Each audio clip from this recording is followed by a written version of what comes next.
Professor, thank you very much for taking your time to answer to some of my questions about an MBA program. But first, I have to tell you that before doing this interview, I asked my Romanian colleagues, "How is she?" And they say, "Wow." Are you wow, Professor?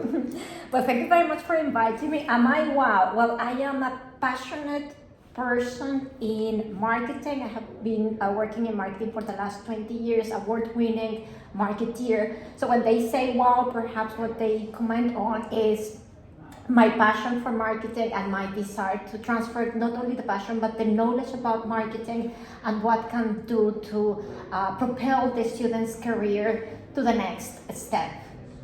I think I am also an MBA student, fortunately I graduate one in a couple of months, and we say wow to the professors that we feel they deliver some aha moments. Yes. I think for me the MBA was like that.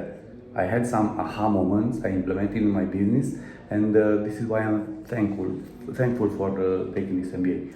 Indeed. So, for example, one of the things that students find particularly useful is that because I have experience in hands-on experience in marketing, and also I am one of the judge of many international and global marketing awards.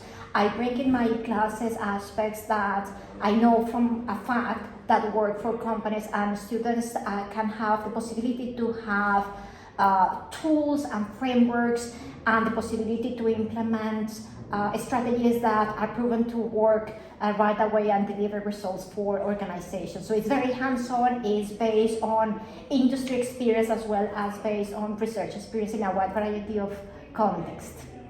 I'm a marketing guy also, and I know that in let's say last 5 years, the marketing ecosystem just exploded. Yes. How hard is for you to compress in a module, in a class, all that fulliness, I don't know how to use the word, that is marketing now? It is certainly a challenge, particularly now with the development of technology. We have digital marketing, we have neuromarketing, we have artificial intelligence. So I think one of the aspects is identifying very clearly what are the trends, what are the transformative trends, what are the disruptive trends, as well as trying to identify the areas that are fads. Because those are the aspects that probably people are talking about nowadays, but that are less likely to stay. So it's more really looking into what is the impact now, and more importantly, what is the impact and the evolution in the future, which is, for example, if you look into the development of digital or the development of artificial intelligence that has such a transformative power, then it's something that certainly we are looking into, and we are covering particularly in one of the units I lead, strategic brand management. And it's because of the impact that it's having now and the great opportunities that it's offering in the future. So if you think just looking at and focusing on the technology aspect, it has the impact on not only to transform industries, but also it has the power to destroy many industries, as we know. So it's really looking into what is the knowledge, the skill, and particularly the critical and creative thinking skills that the MBA candidates need to develop further, not only to survive now in the present, but how to propel your career in the future and make it to some extent future-proof. So future-ready in a way. So the answer to that would be is, what are the key aspects, skills, knowledge, and platforms like technology, digital marketing, and so on that can make you future-proof and also help you lead the future as a leader? I'm that old in this industry that I know 10 years ago a manager could afford not to be involved in marketing. He hired a marketing manager and said, "This is your business," but now it cannot be done. I mean, you have to be there. You have to take managerial, top level, managerial, strategical decisions concerning marketing. Is that so? That is my feeling. Yes, I think more than ever, because when you think about how competitive the market is and how aggressive competitors are, and the fact that technology and changes in the market have made easier for companies to enter different markets, different industries. Therefore, it's important more than ever to be able to know about marketing and have the capability not only to adapt to the markets but also to drive the market and to drive future markets.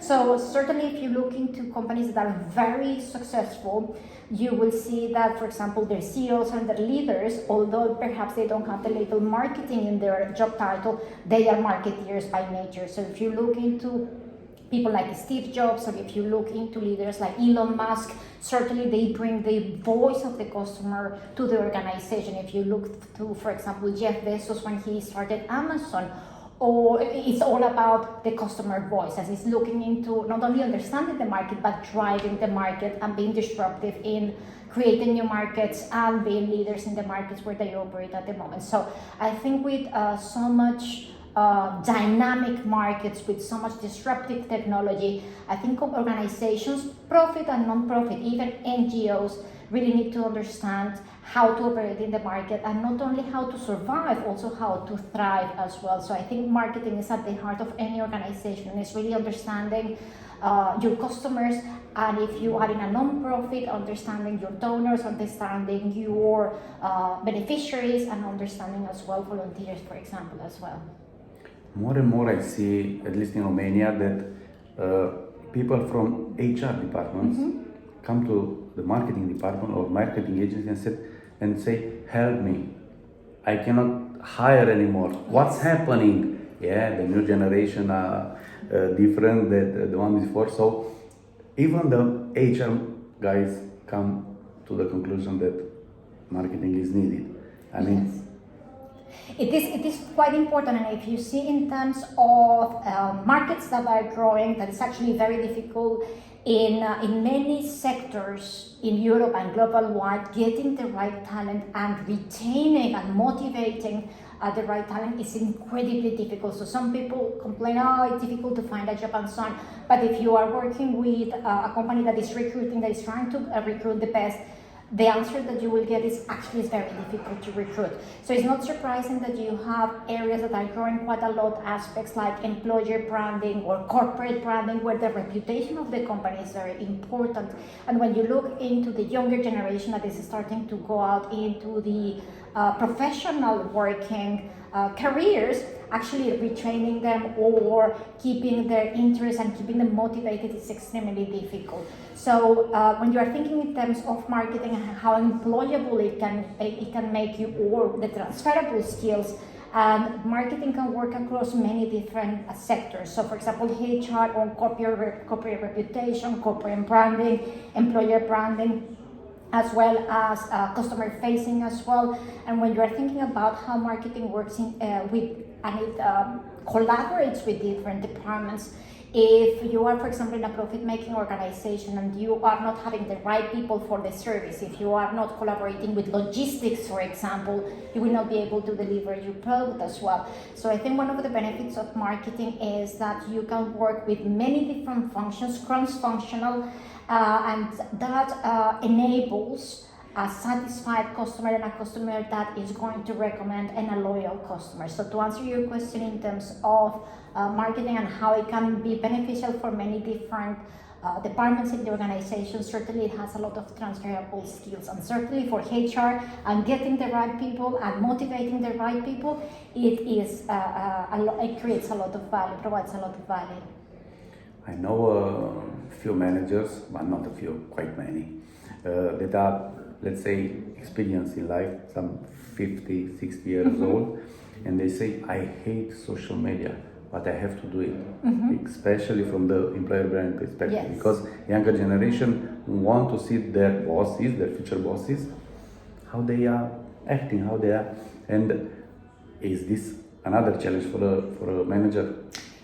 Hates the tool but use it? That is a very good question, and particularly when I remember when I graduated and younger recruit, a younger employee and so on, how do you communicate with the general management and so on. And now that I am a bit older and I'm in a different stage in my career, I can see really young people, really bright people. How do you communicate with them? How do you engage with them? So I think the important thing is understanding that communication is very important. Now the channel that is more relevant, you need to adapt it to the person that you are trying to communicate and engage. So for example, if I know that a phone call is the most effective way, I'll do it. If I know that a face-to-face meeting is more effective, I'll do it.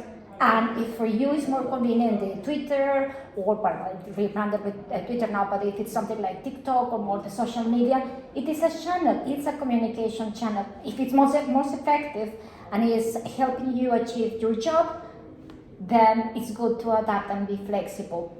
I understand that some people they may feel a bit uncomfortable, but the important thing is we need to remain flexible and use the channels that are the most relevant ones. And I think particularly with younger generation coming into organizations, it's very important to be open-minded. And there is a lot that we can learn from the new generation. They do communicate differently, the channels they prefer are different, but as an effective leader and as effective communicator, we need to remain flexible and use the channels that are more relevant to the people that we're trying to engage with and work with. I think that's the best message to end our interview, but not before we are marketing guys. So I always annoy my finance colleagues saying that the M in MBA is marketing. And they say no. The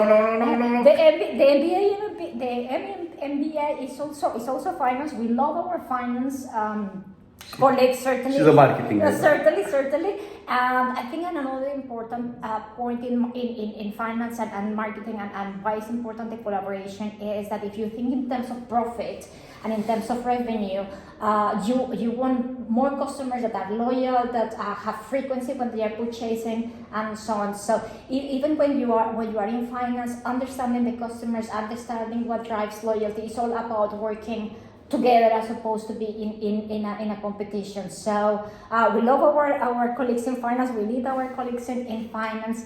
So my advice to everyone that is considering doing an MBA is certainly an investment. You are worth doing this investment for yourself, and it opens your perspective. It can propel your career, and that's a professional point of view, but also on the networking side. And you're saying, okay, my finance colleagues, they say they aim for marketing, but the advantage is that it broadens your mind and it broadens your horizon. So then it's not only finance or marketing, it's the entire view, the entire ecosystem is finance, is neuromarketing, is branding, is also logistics. So it's an entire new universe to explore. So keeping an open mind is certainly very important. And again, we love our finance colleagues, certainly. Yeah, I love you too. Yeah. So thank you very much again for your time. Right. And so next time that we are after some budget, and we are your friends, and we're here to help you achieve your objectives. So thank you everyone for watching. Thank you very much for inviting me.